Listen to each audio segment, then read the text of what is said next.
Helen, And I'm Liz, and we're sisters scientists, and lifelong X-Files fans. and this is We Want to Believe. All right, welcome back, everybody. We are in our office slash house, our offices slash houses. I'm in an The office. secret's out. Helen lives in her office. So, it's her office slash house. I mean, sometimes it doesn't feel that far off. Yeah. I do, have a space for napping when necessary. I have a cold. That's why I sound like God, this. you still do. God. Yeah. So we'll see. Am I going to get away with not having this cold? I spent all weekend with you. Yeah. Tough call. I don't know. Yeah, I don't know. And Adam was at a derby tournament all weekend, and our friend Wolf was there. She's got an upper respiratory infection, so we're both just oh man. Yeah. How are you doing? It's just a cold? Just a cold. I mean, I slept a lot Still, the last though. 2 days. Like it was, it knocked me out. But I mean, but still not, no fever, no, Okay. it's a That's cold. good. That's good. Yeah. Yeah. I missed some of the fun end of semester stuff. Like I'm feeling healthy enough today to be at work where I have to do like our last academic senate meeting of the year. But I missed like the party yesterday. Oh man. Yeah. Oh. So that's kind of a bummer, but yeah. Almost there. Yeah. There. When are you done? Oh God, we got like another 2+ weeks or something. So. And then finals? Or no, 2+ weeks including with? finals. Okay. Yeah, we've got like a week and a half and then finals. So. Okay. Yeah. And by the time this airs, I will be almost to finals week. So. Oh, yeah. man. Yeah. And then I go to Europe that Sunday. So, yes. And we will be taking a break while you're in Europe. Yes, we will. Yep. So this is the final episode of our season 2, X-Files seasons 2 and part of 3, but We Want to Believe season 2. We'll be taking a break. We'll be back towards the end of the summer. Yeah. Yep. Yeah. Depending on if and when I am in Europe, we're kind of staggered. Right. That's right. Yeah. I may be going to Germany for work. So, so we'll have to see. Yeah. So before we get into talking about the episode, I think I wanted to finish with one last tale from Chicago of kind of our last experience on our trip. Just because I want to share it. I just want to share it with the listeners because I want to share it with the world because it was. I think I know what it is. Yeah. So we finished our recording in the car on Sunday, which, by the way, I hope you're all enjoying the much better audio now that we're not recording in a car on a cell phone. And Helen was like, "Oh, I'm pretty tired," and I was like, "Well, I'll put on a podcast, take a nap."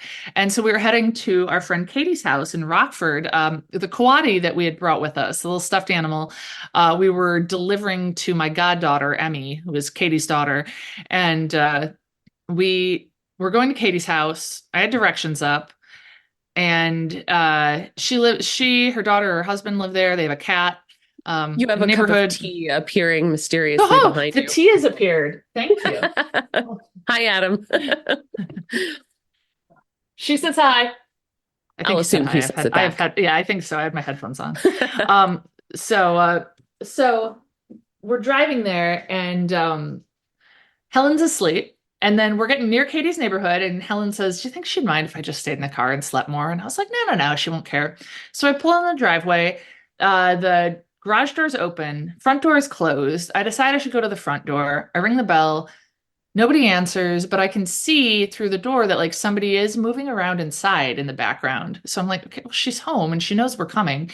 So rather than just opening the front door, it felt better. Like since the garage door was open, I'm like, maybe she did that 'cause she knows I'm coming.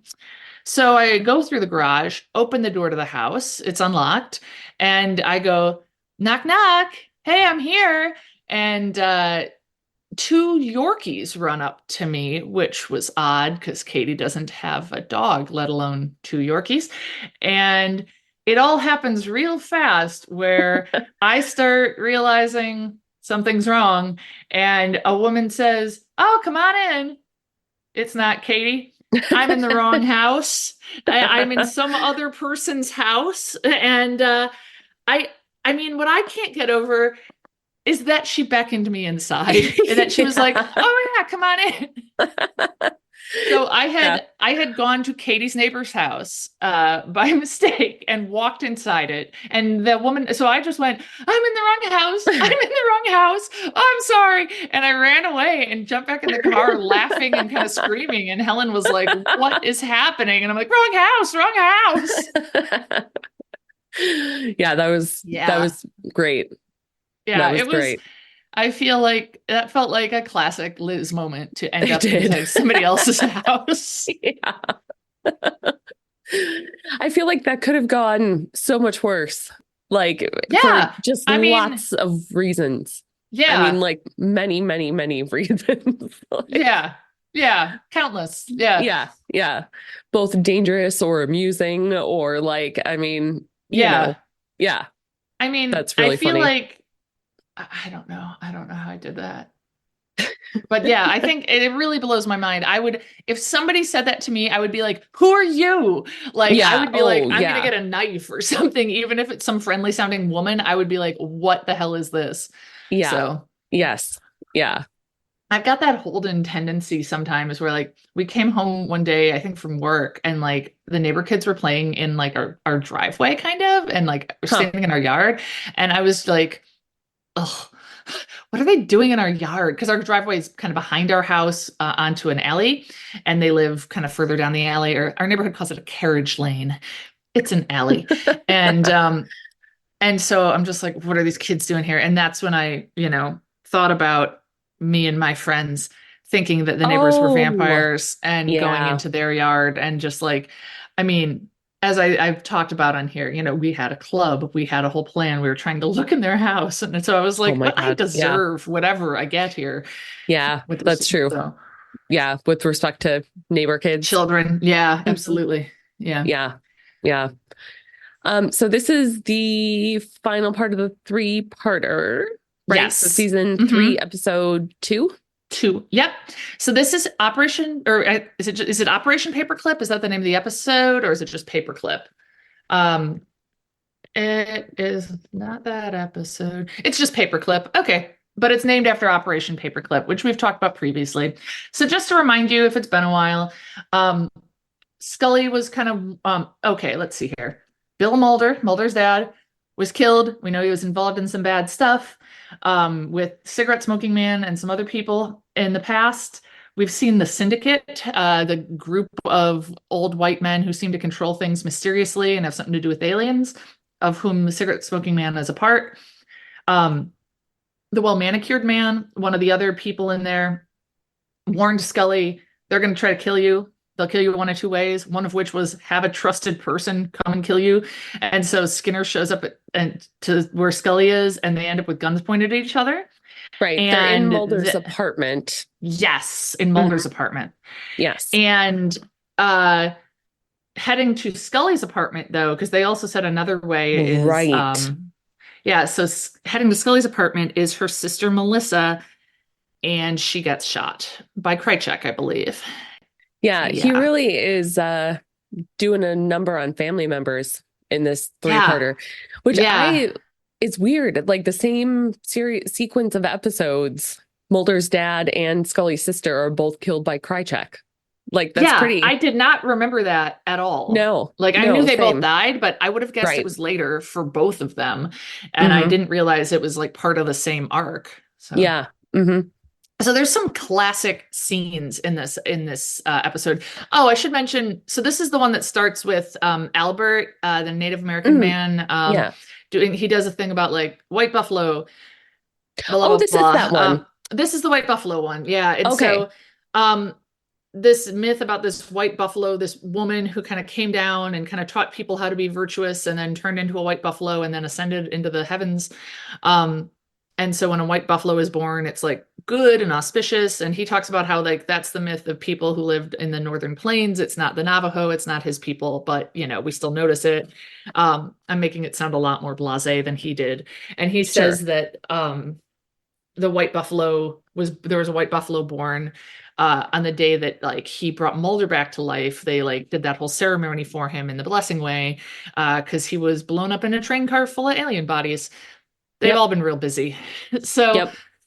Skinner and Scully have guns pointed at each other. Mm-hmm. And then Mulder comes in with a gun, which makes sense Oh, now that they're in Mulder's apartment. yeah. So Mulder, my question was, so where was Mulder again? And okay, so he Coming back from being dead, I guess. Okay. So Scully and Mulder haven't seen each other since then. Okay. So Well, no, she was like, in. Wait, I'm getting lost. oh, I might Haven't be they? wrong. Maybe they have. See, I didn't watch that middle episode, so I don't Right. know. I don't No, think I they think you're have, right. I think based you're on right. based on Right. something Yes. Scully says. Yeah, I think you're right. So They've seen each other since he was treated for being shot. That's what I was thinking of, but not since he was blown up. right, yes. Yeah. Yeah. I see the Okay. confusion. Yeah. Yeah.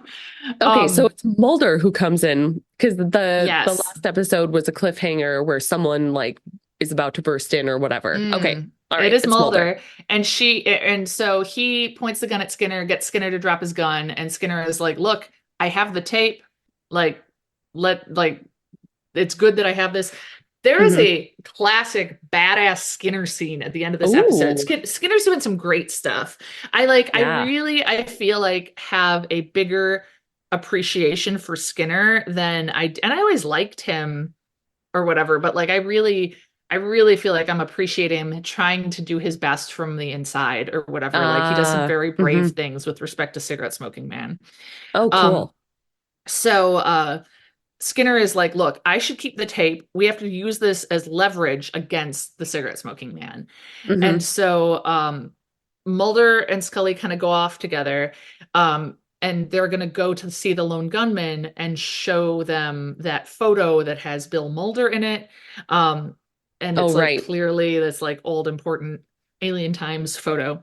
And so the lone gunman, Frohickey isn't there, but Langley and Byers are. And just by the way, Byers, he looks so much younger than I remember, you know? I don't know that I've seen him yet. Oh, I don't think I've seen Frohickey. Let that be a lesson to you. That's not quite what I mean, but I feel like, well, I've barely seen X, so. Well, yeah, that's fair. Yeah. X was not in this episode. Oh, no, really? No. Okay. All right.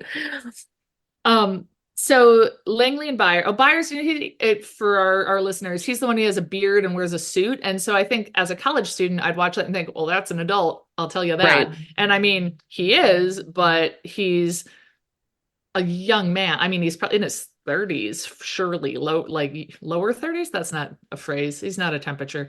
Bottom 30s. Early. Early. Oh my God. Bottom 30s.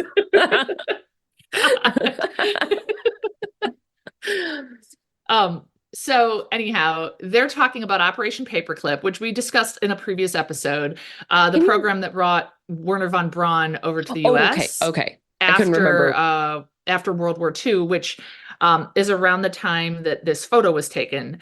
And they point out that another person in the photo is Victor Klemper, who apparently is right. You recognize that name? Yeah. I do. Yeah, so he is a fictitious Nazi scientist who worked with Mengele. And as we talked about last time or a few episodes ago when I consulted with my historian of modern Europe, as far as we know, and they were quite open about everything they did do, they did not bring over Nazi doctors, Nazi biologists doing those sorts of experiments. It was the Nazi physicists and engineers under that program. Right. But in this version they do. And so the lone gunman mentioned, oh yeah, Victor Klemper's still alive. He's doing fine. So then Frohickey comes in and he's been listening to a police scanner and he hears about Melissa getting shot and that she's at the hospital. And so, it's very touching. He takes off his hat and is like really, has to deliver the news to Scully. So she's in the hospital. She's not dead yet. So Scully's obviously super upset and she's going to go see her, but Mulder's like, okay, they meant to kill you. Yeah, they meant to kill you. And now your sister's in the hospital. They're going to look for you there. Fair. so instead, they, well, I'll get to where they go in a moment, but first we do see a little bit of cigarette smoking man being, oh, I don't know. I think we're starting to get to those episodes where he looks a little bit less competent. Like the Oh, first two seasons, it's like he's this creepy badass behind the scenes who can like control everything, puppet master sort of creepy thing. Whereas now that we have the syndicate, we sort of see all these shadowy figures and that he is perhaps not perfect at his job as we see him totally lying. And the other syndicate is like, how'd we shoot the wrong Scully sister here, you know? oh, And he's like, oh, it'll be rectified. And the well-manicured man is like, by whom? And I don't know. I love that guy. I do too. And Cigarette Smoking Man is like, look, Mulder is dead and I have the tape, so everything's fine. And I'm like, oh. So they're like, hey, we want to see it. And he's like, oh, I'll bring it tomorrow. I'll show you tomorrow. I'll get the tape and give it to you tomorrow. Which I don't know. I just feel like, I guess I'm sure they see through that because how could they not? I don't know. Right. Yeah, no, that's pretty amusingly incompetent though. To like that Yeah. seems like a pretty obvious lie. It seems like the sort of thing like, okay, so I don't want to turn this into a publishing Lord of the industry Rings podcast. Oh. It's already a secret Lord of the Rings Yeah. podcast. So I can't let this go too far down the rabbit hole of publishing industry gossip, but Sure. there was a whole thing where a debut novelist for 2024 created fake accounts and was review bombing other debuts on Goodreads, giving them 1 star, pretending to Oh be other my people, God. especially people who had a lot of buzz and especially people of color. So Oh, that's nice. oh my God. And so she produced screenshots between a conversation with her and a friend, she said, who she knew from some fandom site, and said the friend had done that thinking it would be helpful to her. Okay. And there's like this, I saw the screenshots. I'm like, you got a book deal? I don't know. It's really Yeah, bitchy, but it's they were pretty. not convincingly written screenshots. Well, and like, no, I think it's fair to be bitchy because she sounds like a terrible Yeah, person. fair enough. Yeah, Yeah. all right. Yeah. And no, it is pretty shocking. I have had people try to scam the nonprofit foundation that I run. Yeah. And like I don't know, I just want to be like, you really can't Photoshop that better. Like you really like that, like it just looks so God. obvious. Do you not see that? I wonder if it's a numbers game that they're like, I will just try to scam everyone and then Maybe. someone will be dumb enough to fall for it. But maybe people running a nonprofit, they're presumably somewhat savvy about, I don't know. It's not like just calling random numbers. right. Anyway, the screenshots had a conversation that was, I don't know, pretty ridiculous where she's, how dare you do this? I lost all trust in you. I just feel so sick inside. And I don't know. Oh It's my real God. bad. So then people are like, oh, okay, cool. So that's somebody you've known for years. That's why she did this for you. Show us any other screenshot with a conversation with this person. And she was like, well, I'm busy. I'll have to show you tomorrow. Yeah. And by then it was further gone, but I just was like, that's cigarette smoking man's move. Yeah. That's the same move. Yeah. So, Yeah. so Scully and Mulder head to this greenhouse with a bunch of orchids, and tending to them is Victor Klemper. And Scully is very harsh to him, and mean, and it's good. And he's like, look, I've confronted my demons about what I've done. Soon I will die too. And Mulder's like, look, my dad is in this photo. What were you doing? What is this project? Is my father a murderer? And he goes, do you know Napier's Constant? This picture was taken at Stockholm Mining Company. And that's all he'll tell them. Okay. Do you know Napier's Constant? No, I think I remember where it's going in this episode, but I have no idea what. I'm assuming it's a number because constants are numbers. But that's all I've got. Is it that? Wait, hold on. It's not the 2.7 something, yes, right? It is. Wait, really? Yeah. Oh, I'm so happy. This is especially impressive because that is usually known as Euler's constant. Oh, well. It is more called Napier's constant by the British. And so I Oh. was doing a little bit of research into this, and I found this paper on this like Mathematical Society of America, something like that, about kind of the history. I never thought about, well, what is that constant, that 2.781, etc. Hmm. number. It's a series. So it's 1 plus 1 over 1 plus 1 over 1 times 2 plus 1 over 1 times 2 times 3 plus 1 over 1 times 2 Oh. times 3 times 4 Huh. into Why? infinity.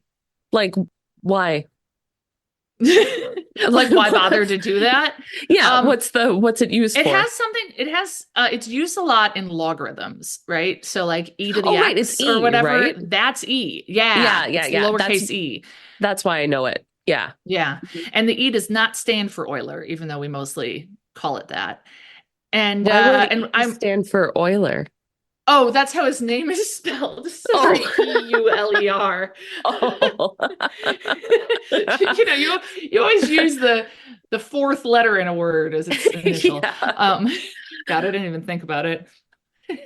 Okay. But here's the thing.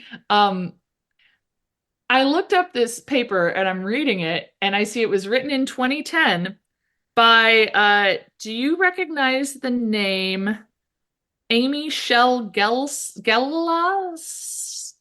Gelash?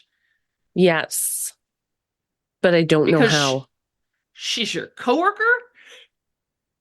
What?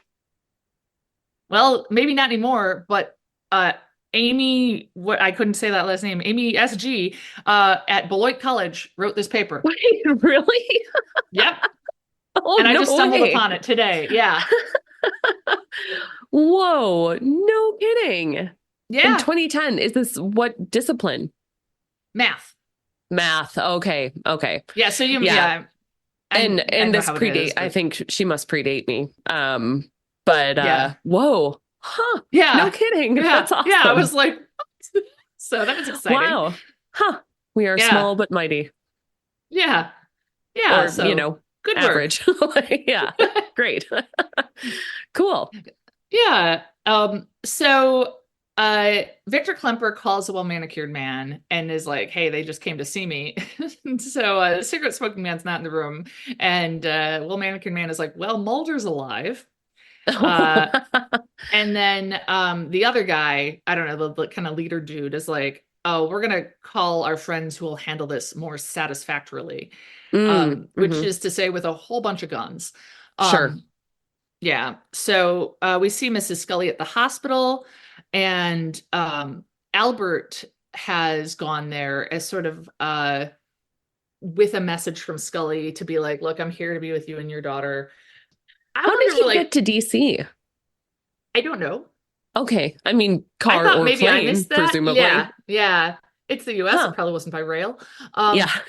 Not that it would be Okay. at that distance, but yeah, I don't know what he's doing there. And I also feel like, I don't know, was he compensated for his time? I like if I'd Yeah. be like, well, I want to help out, but also I don't know. Maybe I mean, he did look like he was retired. Maybe he was like, sure. Yeah. I don't know. I'm sure they paid for his plane fare. I mean, it's also pretend, but I just felt concerned about Albert, like in his free time. I Yeah, guess he did that's just fair. pray over Mulder and save his life, so maybe he's kind of invested, you know. Yeah, maybe. He seems like a I'm very just nice guy. Yeah, I'm just kind of looking out for him. Yeah. So Albert is gonna pray over Melissa, and but he seems pretty concerned. But Mulder and Scully, they go off to find this Stockholm mining company. It's in rural West Virginia. Oh, I It remember is, this. yeah, this has like classic X-Files moments. Yep, very Like, creepy. yeah. They find in this old giant industrial building, they find some brand new high-tech doors, and one of them Hmm. opens using 2718 as the code. They Yeah. get in, and then right before they open the door, it cuts to cigarette smoking man opening the door to Skinner's office, and Skinner's Mm. like, oh, so hey, I might have found this tape, but it could fall into the wrong hands. And cigarette smoking man is like, oh, you want to make a deal, but I'm not going to make a deal with you. But Skinner is very like, oh, I'm just telling you, he seems pretty in control. We're back to Mulder and Scully there. Do you remember what is in behind that door? I don't want to spoil something that could be coming up because I don't remember what's behind the door. I remember something that happens while they're in there. Ah, gotcha. I'm going to do a motion with my hand. Oh, in a bit. Yeah. Oh, okay. Ooh, yeah. Okay. But I forgot to mention something that Mulder makes a crack about when they're looking at these different high-tech doors. He goes, I'll take door number 1, Monty. Oh, I just like to bring up the Monty Hall problem anytime I can because I am obsessed with it. Right. Okay. This is right. You had mentioned this before we started recording. When you say Monty, when you say door number 1, now I'm vaguely remembering what this is, but why don't you explain it? Yeah. So it is a math problem, brain teaser sort of thing based on the show Let's Make a Deal with Monty Hall as the host. And the idea is that there are 3 doors, behind one of which is a car, and you have to choose a door to try to get the car. And the host opens a different door and shows you that there isn't a car behind it. So let's say you chose door number 3, just for example's sake. Okay. The host opens door number 2 and goes up, no car behind door number 2. So the question is, should you switch to door number 1 or does it not matter? No, you shouldn't. It doesn't matter, right? No, you should switch. Wait, you should switch? Matter. That's the thing about it. Okay, hold on. Let me think through this. Okay, so you have 3 doors. You have a 33% chance of opening the door with the car, right? Yep. Am I thinking through this correctly so far? You are. I will say this. I cannot quite consistently get my brain to make sense of this. What I can do is, and I've done it, I think the Great Dane once. I was in some kind of decent, nice bar with napkins, is write down every possibility and calculate the probability that way, since it's only 3 doors. Yeah. So I can prove it via brute force, but it'll never feel right to me. Okay, let me think so we for a got second. 33% chance. Right. Okay, so then we open a door and it for sure is not there. Or wait, so we choose. So let's say we choose door number 2. Okay. We don't know if there's a car back there or not. Right. And then he opens door number 1 and there for sure is no car, or we don't know. For sure. He shows you. Okay. And if it helps visualize it, in some versions, there's a goat behind the doors that don't have a car. Oh, I do like that. Okay. Because then I start going, maybe I want the goat. And then it confuses me forever. Yeah, no, I'm not. I was starting to debate that internally myself. Yeah. Okay, so he opens a door and there's a goat. Okay. Yeah. So now the probability is not 33%. No. Because it's now 50%? That doesn't sound right, though. Well, no, it's 50% weird that it would be behind doors 2 or 3. Wait, no, it's 100% that it's behind doors 2 or 3. Well, right, but it's 50% that it would be behind door 2, 50% that it would be behind door 3. So the idea that you would split, The thing is, he knows there's no goat behind 1. He knows where the goat is. Yeah. So he's chosen a door that doesn't have a goat. There's 2 goats, right? Yeah, there's 2 goats. Yeah, sorry. Okay. He knows where the car is. So 50%. I'll stand by that. Right. But that's the thing. That seems right, but I believe it's wrong. Okay? Okay. Because then you go, you have a 50-50 chance either way. But I don't think that's right. That's what I recall about it. If you start analyzing it. All right, so I'm going to just quote a little bit and then we can stop this. Okay. Because it's insane. So, all right, they say, before the host opens a door, there is a 1/3 probability that the car is behind each door. If the car is behind door 1, the host can open either door 2 or door 3. So the probability that the car is behind door 1 and the host opens door 3 is 1/3 times 1/2, which equals 1/6. Oh, okay. Keep If the going. car is if the car is behind door 2, recall the player has picked door 1, the host must open door 3, such the probability that the car is behind door 2 and the host opens door 3 is 1/3 times 1, which is 1/3. These are the only cases where the host opens door 3. So if the player has picked door 1 and the host opens door 3, the car is twice as likely to be behind door 2 as door 1. The key is that if the car is behind door 2, the host must open door 3. But if the car is behind door 1, the host can open either door.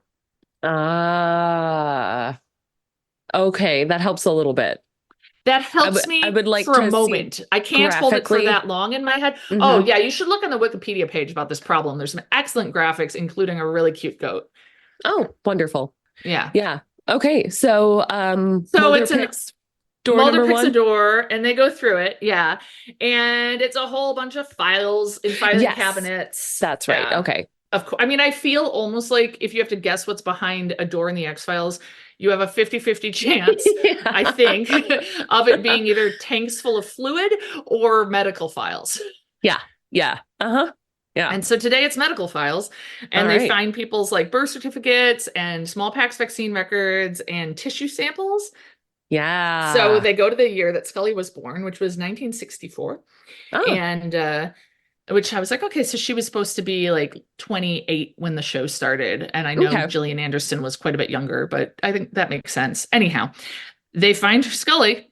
So then, of course, where does Mulder go next? Samantha.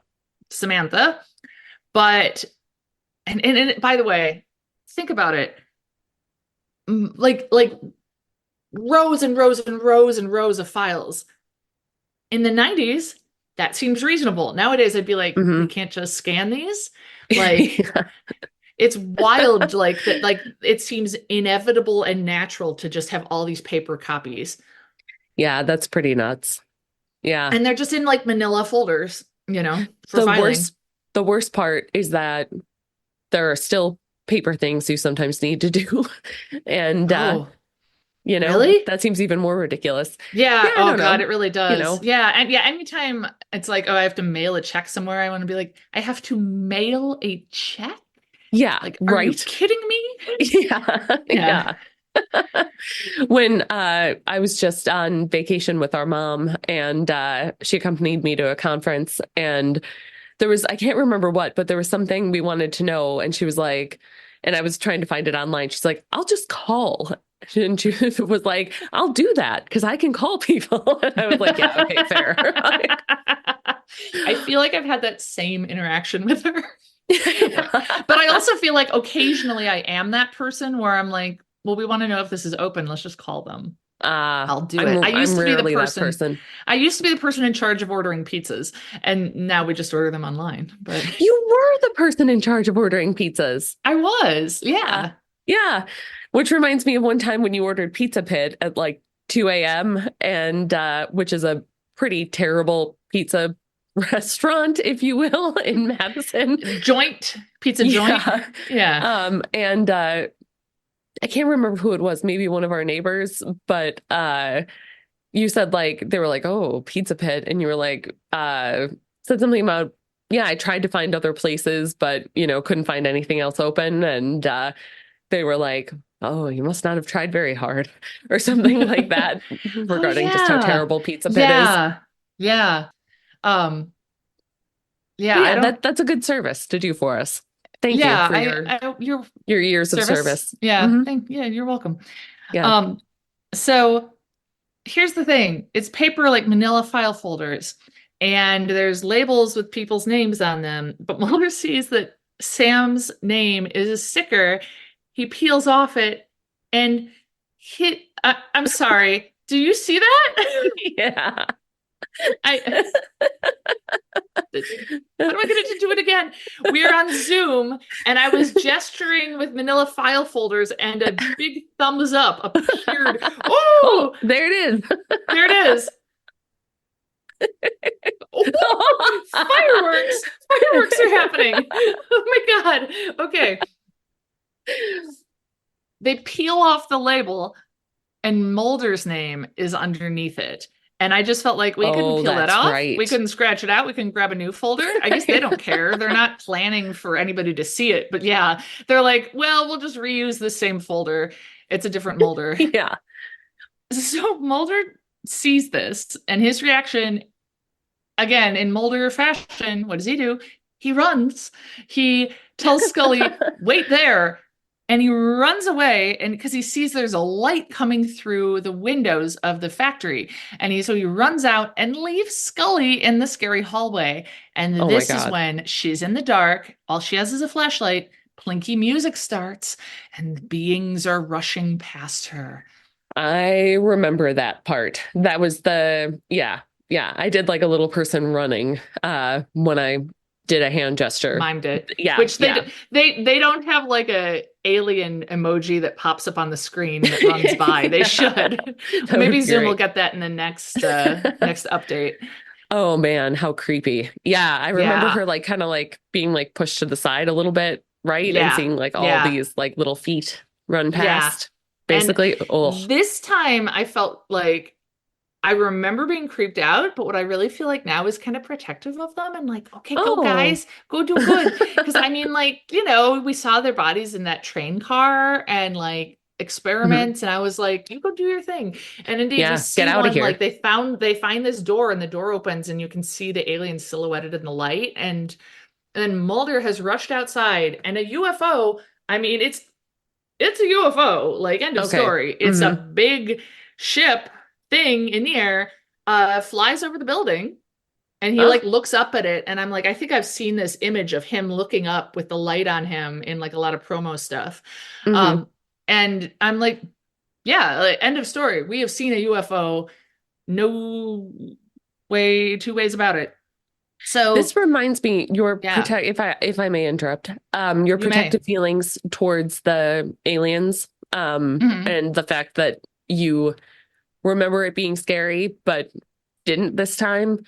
Have you been paying attention to the man versus bear debate online? Yes, and I would love to discuss it. Yes, let's. So the idea is asking people, if you were alone by yourself in a forest, would you rather come across a bear or a stranger that's a man?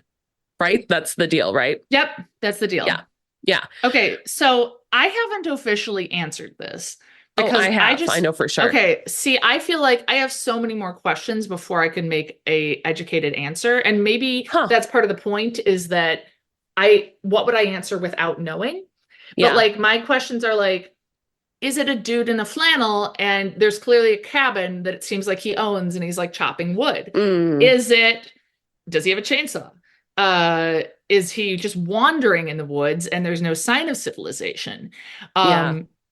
Is he looking... I mean, here's the thing. If he looks like a hiker and he's got like a backpack on, but he's alone, I mean, I don't love that either. But you know what I also don't like is bears. I mean, I like bears. I'm pro bear, but I don't want them to get me. I mean, I think that in general, I am afraid of strange men in the woods. But I'm also afraid of bears in the woods. Like I am. Sure. And I'm trying to be honest about it because like, I guess it's also a probability sort of thing where I'm like, how I was thinking of the question is the average bear is probably much more likely to kill me than the average man. But that's not actually the question. No, the question is the average man alone in the woods approaching me. Exactly. Yeah, exactly. And I mean, this is an interesting episode about probability. I love this. It's great to talk about probability. Yeah. And like, are there some types of bears that would not fuck me up? Because I feel like there aren't. There are types of bears that would be less likely to. I mean, a black bear would be a lot less likely than a polar bear to attack you. Sure. Man, if I'm in the woods down here and I see a polar bear, oof, what is that about?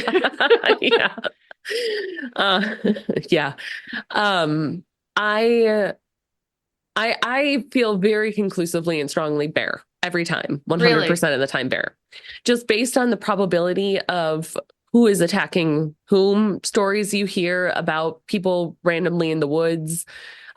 Maybe I have been exposed to a lot more true crime than you. Definitely you have. I mean, Definitely you have. Yeah. I mean, the podcasts, not in her life, to be clear. Yes.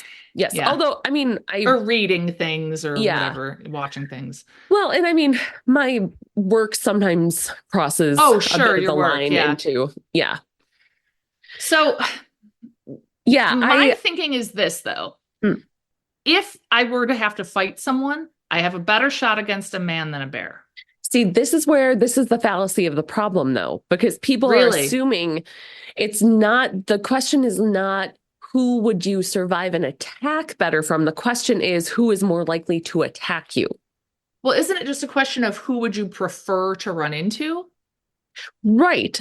And you would prefer to run into the person or animal that would be less likely to attack you. Yeah, I guess that makes sense. This is a probability question.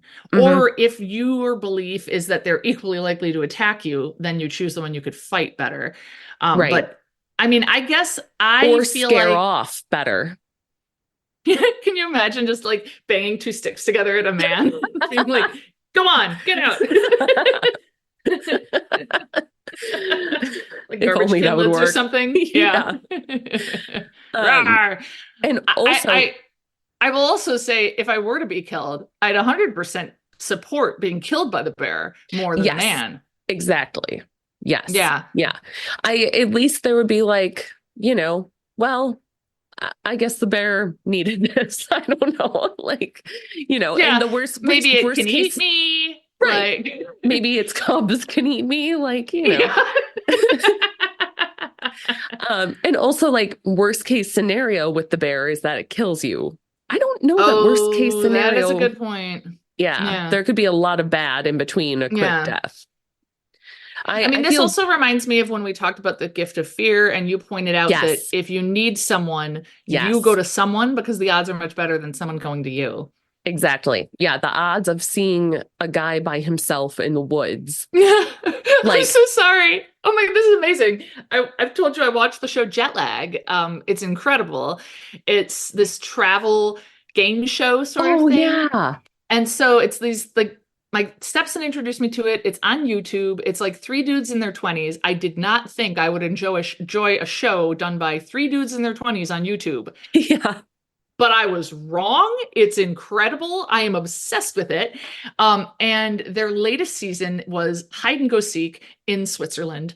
And so how it worked was the hider would get a 2.5-hour head start.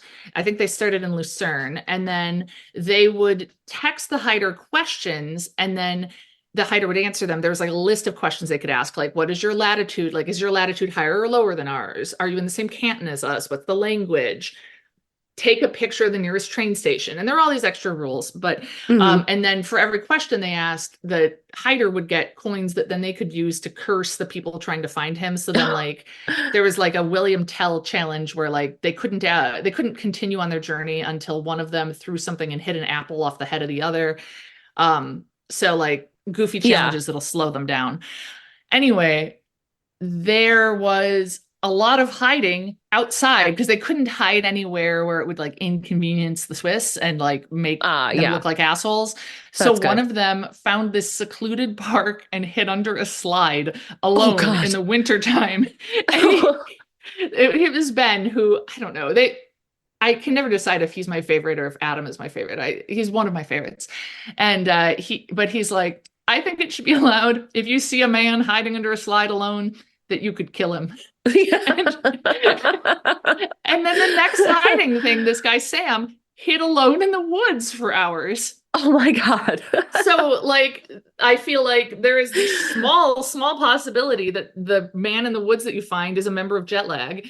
Yes, true. Also, do you remember that story from, he's come up on the podcast a number of times, Matt Williams, my ex? Oh my gosh. Yes, I do. So maybe you can help refresh me on any details I have wrong. And if Matt, if you hear this and we got it wrong, please let us know. He was taking a walk through the McHenry Dam. right? Yeah, which is like a Or- wooded area. There's paths, Yeah. but it's very, very heavily wooded. Yeah. Yeah. Like state park. And I believe he was by himself, right? And Yes. he was walking and heard a family coming. Is that right? Yeah. And didn't want to look like a creep. Like he thought it would look. Yeah, this is great. Didn't Yeah. want to look like a creep and a weirdo Just being by alone, himself, standing alone in the woods. the woods. Yeah. And so I believe he climbed a tree, right? Yeah. And ended up like in a tree near the path, waiting for them to pass, worried that now they would look up and see him in a tree instead. Yeah. So maybe it's a combination of knowing the jet lag boys and like that story about Matt hiding in a tree. I feel like maybe less threatened because that's what my background is sharing with me versus all the true crime that you know about. Yeah. I feel like probably if somebody is alone in the woods and a man, they're there for a weird reason, or they're doing something weird, or they're feeling weird about it, but it isn't threatening. I don't know. I'm trying, like, look. Yeah. I want to be very clear that I'm not saying we shouldn't be afraid of men. Oh, yeah. No, I'm well aware. Yeah. Yeah. I mean, like, I know I just think statistically, the odds are better. men probably hurt more people than bears. Oh, for God, sure. For sure. I mean, like, so many times. So coming from bear attack statistics, bearvault.com. Don't know. Did you say Bear Vault? Vault, VAULT. Okay. There have been 66 fatal human bear conflicts by black bears, which we're gonna go with black bears because of where we live. Yeah. Since 1784. Oh my God. I was gonna ask just this year No. Okay. Less than a dozen non-fatal conflicts happen each year, and the vast majority of encounters end with zero bodily contact. With 66, I mean, that's more than 66 years. So, yeah. Whereas between 1993, and this is coming from the Department of Justice. Okay. Between 1993 and 2010,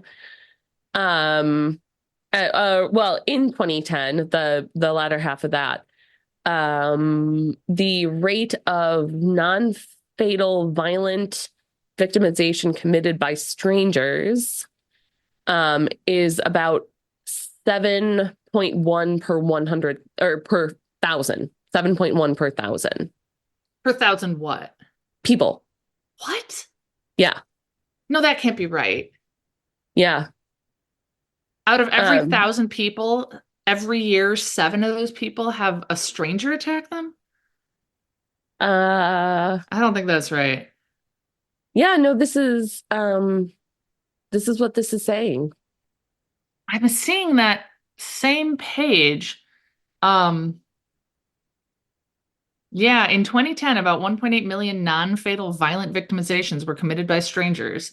Yeah. So I guess, I mean, non-fatal violent, that I'm sure like that includes stuff like it includes bar fights or like, okay. Right. It says it gives a list. Rape, sexual assault, robbery, aggravated assault, and simple assault. Okay. Which for some reason that kind of amuses me. Like, oh, it's just a simple assault. Yeah, that seems like a weird adjective. Simple syrup. I don't know. It's just a basic assault with a little water and boiled down. Yeah. Yeah. So yeah, so here's the thing. Although I was saying I'd choose the man, statistics suggest I've made the wrong choice. Now, I mean, would you like to choose the other option now? Would I like to switch?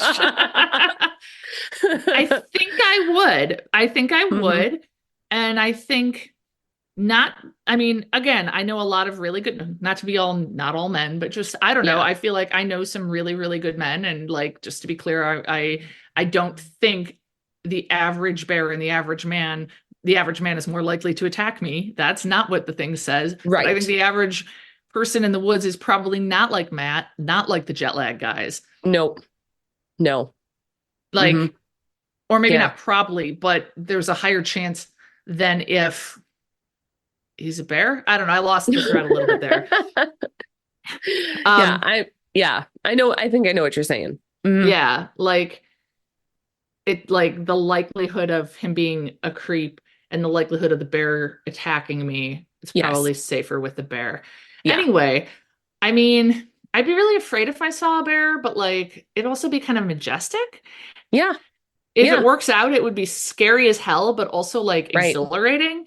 Like, I don't Yeah. know. Oh, yeah. Um, And if it, and the same if trick it, though is if you see the cubs, you can't just go cuddle them because the mom will come kill you. no.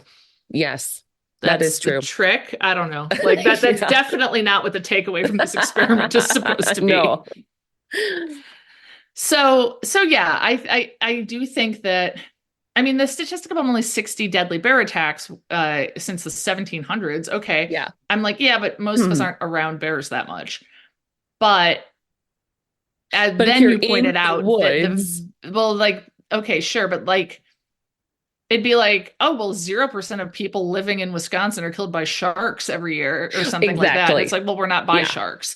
Right. But given that I'm in the woods, as you pointed out, most bear encounters are totally nonviolent. I don't know. All of a sudden, Yeah. I start picturing us like reading a book together or something, or having a coffee. Oh my God. It'd be so cute. I mean, that is the thing.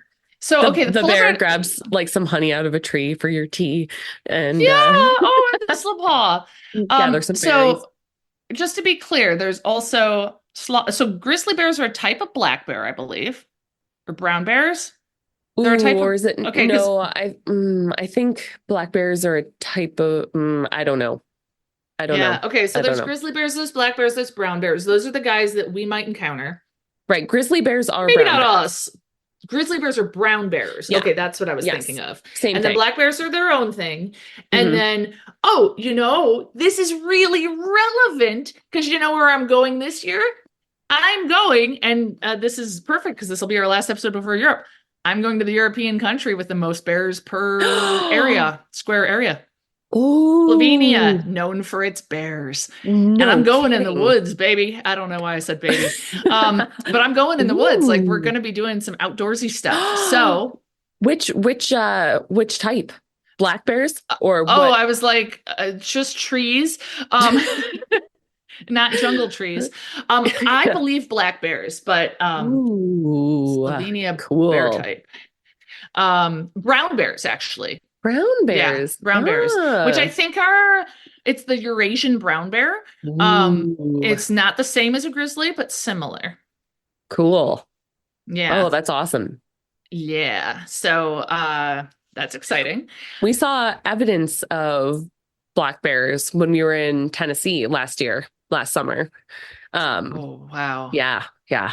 So cool. Ooh, Yeah, wow. yeah. Oh, I mean, like you look at them and you think, I should be able to cuddle you.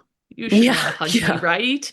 yeah. Like maybe that's why I should choose the Yeah, man, is that my maybe. instinct would go, I'm gonna give you a big hug like I'm Elf Yeah, with that raccoon or something, yeah.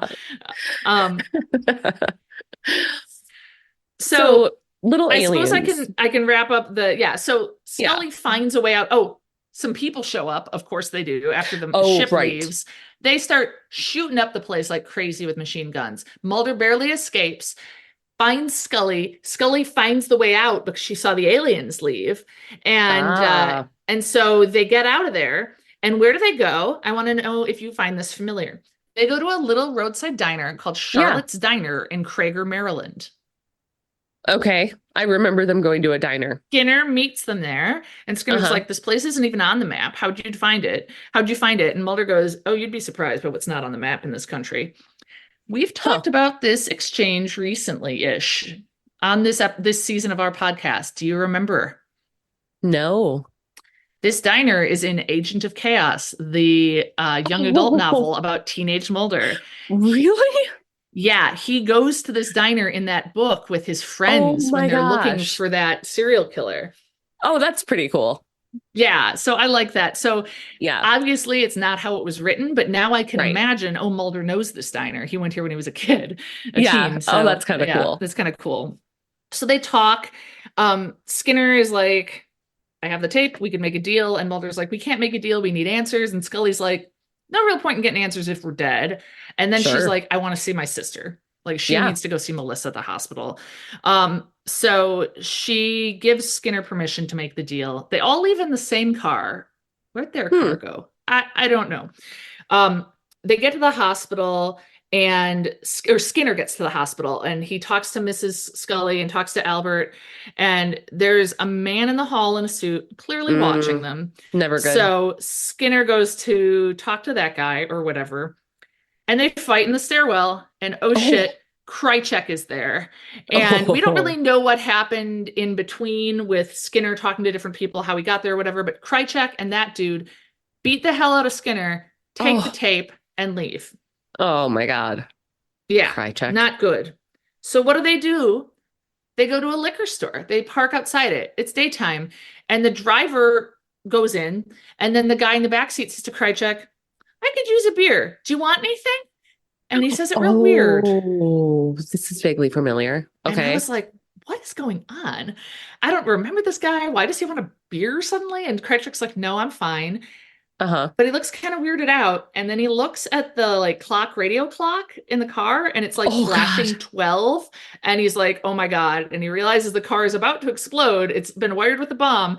So he starts running and running. Car explodes. Oh my God. Yeah. I see these things and think this is why I need to become a better runner.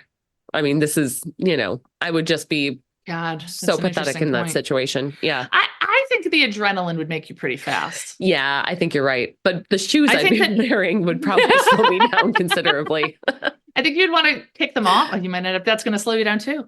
Yeah. This is where I just wear running shoes. So, I know. Not running, but no. And also this is not why. It's because they're comfortable, but it's not because I'm afraid I'll have to run from a bomb. It's just because I don't like uncomfortable shoes. So we see that Mulder and Scully have, while Skinner went to the hospital, they went to the greenhouse to talk to Victor Klemper again. But Klemper is not there. Well, Manicured Man is. Klemper died of a heart attack recently. Oh, these things happen. And he kind of says, as you might know, there was a spaceship recovered in New Mexico, coinciding with the end of World War II, coinciding with Operation Paperclip. He mentions Mengele, and he says, and he kind of is pointing at the flowers in the greenhouse, and he says, Klemper, he really enjoyed his orchids. He was creating hybrids. And he looks at them meaningfully. Yeah. And Mulder's like, oh my God, Klemper was making alien human hybrids and the government was collecting info on everyone. And Scully's like, he's telling you everything you want to hear. Don't trust him, And also true. I'm not sure who to believe here, but Manicured Man says Samantha was an insurance policy because Bill Mulder didn't want to do this anymore. And it was like, well, we took her and we could kill her if you don't keep doing this. And Mulder's like, why her and not me? Yeah. Which is sad. And so as they leave, they're kind of like, is there more? And he's like, oh, more than you'll ever know. And then Krychek calls the cigarette smoking man on his cell phone while he's with his syndicate pals and is like, hey, surprise, I'm alive. And so cigarette smoking man's trying to play it all cool. And he's like, oh, good. And Krychek's like pretending everything's fine. Where are you? And he's like, you'll never find me. And if I ever so much as feel your presence again, I will make you a very famous man.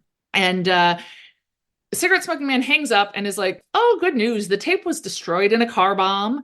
There's no deal to make. All is well, clearly sweating it.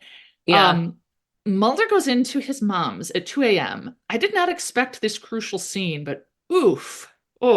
He wakes his mom up and he's like, did dad ever ask you to make a choice between me and Samantha? God. She starts being like, I told you I can't remember anything from that time. I can't remember anything. Yeah. And then he keeps pressing her and she goes, I couldn't choose. It was your father's choice and I hated him for it and I hate him still. Yeah.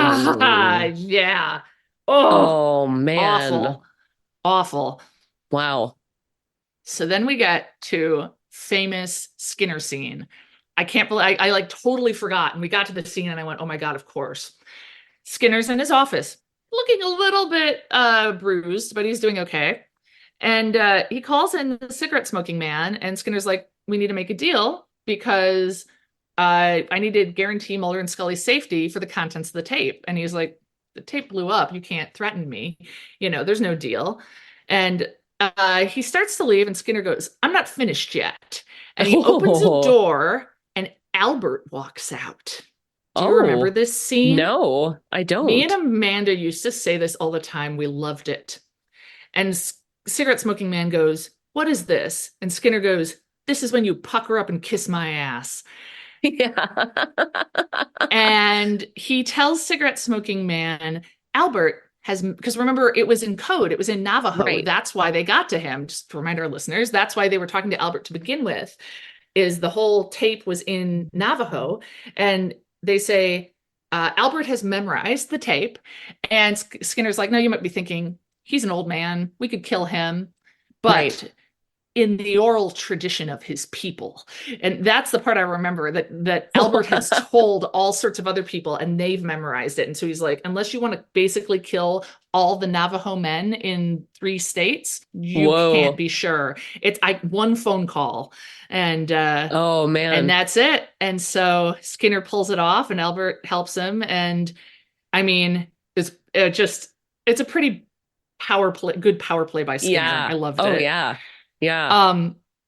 Unfortunately, then we go to the hospital and find out Melissa died during surgery. And Scully is there, and she had seen her, but she's like filled with grief. And they talk about how they're both going to go back to work because they both need something to kind of like work towards in their lives as they deal with this grief. And Mulder's like, look, I'm more sure than ever that the truth is somewhere in the X-Files. And Scully's like, look, I've heard the truth, and now I want answers. Episode end. Oh. Yeah. Wow, man. Yeah, Krychek, man. I was just like, there's something so satisfying about seeing people try to blow him up. Oh, I'm like, there we go. He's a tough guy to kill, but keep giving it your best shot.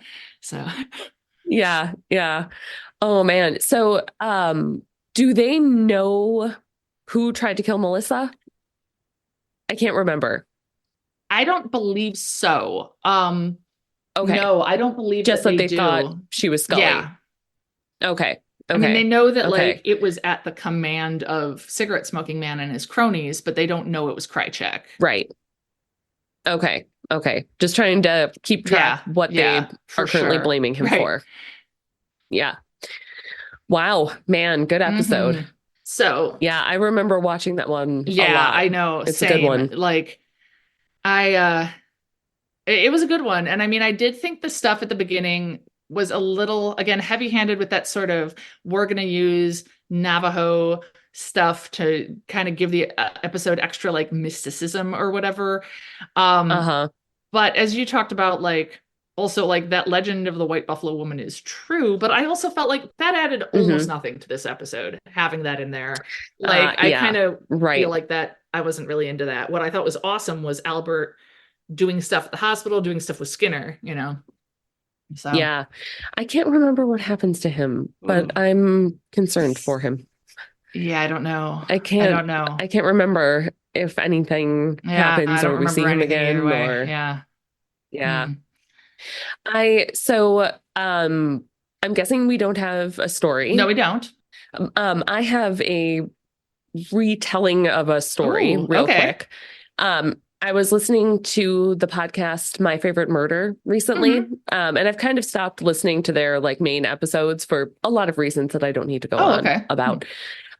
But they have mini-sodes where they just read listener emails, and those I still listen to. And so there was one recently where they had been talking and like asking for stories about deathbed confessions. Oh, interesting. And this woman wrote in, and her I can't remember exactly the details, but her grandfather or grandfather-in-law or something like that, I think it was an in-law, had worked for the CIA or had worked for the government and had been doing, can't remember for what branch, but there was like mild reason to be not suspicious of his work, but like it was classified. It was,